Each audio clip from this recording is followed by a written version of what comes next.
Hello and welcome back to my channel.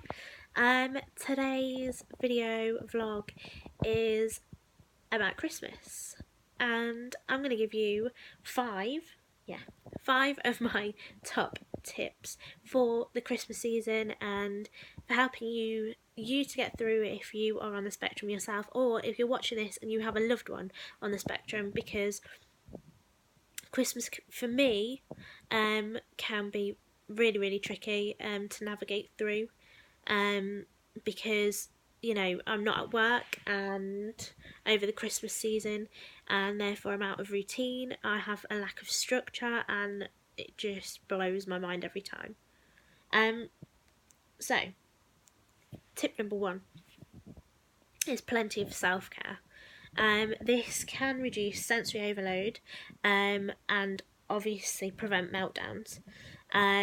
So this has probably been my biggest learning curve, and continues to be, actually, because sometimes I still don't know my limits, and so because I don't know my limits, I kind of say yes to everything, and then I end up regretting it because I don't give myself enough time to recover from one thing or another, and so I get close to having a meltdown, and they are, for me, highly charged emotionally, and so if you can avoid meltdowns at Christmas, then I'm all for it.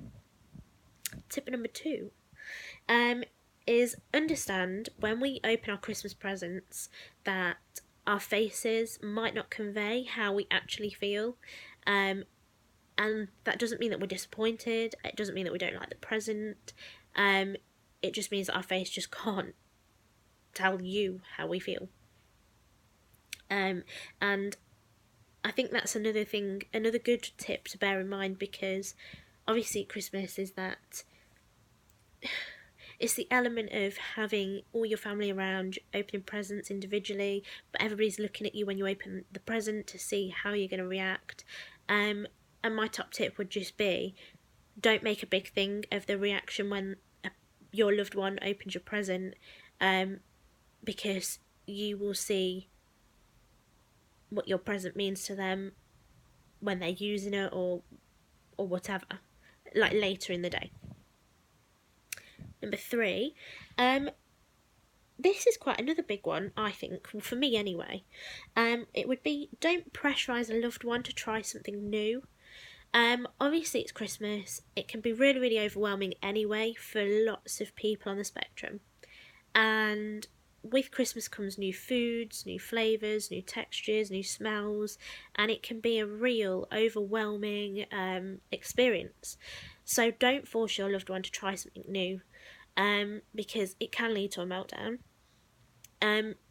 So say if your loved one usually has pizza or has chips and they don't have a Christmas dinner, or you're trying to give them a Christmas dinner and they're just not going to have it, let them have what they would normally have. It would save a huge meltdown, and it would also save them getting to the point where they're so overwhelmed in the first place, and it would just make Christmas go a little bit smoother. So don't necessarily think that your loved one on the spectrum will have a Christmas dinner. If they want chips or pizza, give them what they would normally have. Trust me, we are all okay with that. Number 4 would be, give your loved one plenty of time out. So even if that means they go to their room and they stay in their room a lot, don't take that as they don't want to socialise with you or don't want to be part of the Christmas celebrations. Believe me, it's just we need a lot of time to recover from socialising, from how you expect us to be at Christmas, and by giving us that time out, you're protecting not only us, but you're protecting yourselves as well from having that backlash of being totally overwhelmed. This kind of leads nicely on to number 5, which is respect your loved one's boundaries. So if we say no to something, it's not necessarily because we're trying to be awkward or we don't want to do it. It's normally, for me, when I say no, it's because I've reached my limit of I can't take any more. I'm nearly totally overwhelmed. I need time to calm down and to get back to that level of feeling okay and recovered from other sensory experiences or other overload. And so if we say no, it's not because we're being awkward, it's genuinely because it's really, really difficult to carry on and we haven't had that time enough to recover. For me, myself, it takes me a long time to recover from things, especially if I've had a social occasion. It takes me nearly a week to recover, which is absolutely pants. For some other people on the spectrum, it takes less time, some it takes more time, but basically, just give your loved one plenty of time this Christmas season. Give them lots of love, and lots of self-care. I hope whatever you're doing this Christmas, you have a good one and you have a very calm Christmas, because that's what I intend. Have a very lovely Christmas, and I'm sure I'll see you soon on my channel. Bye!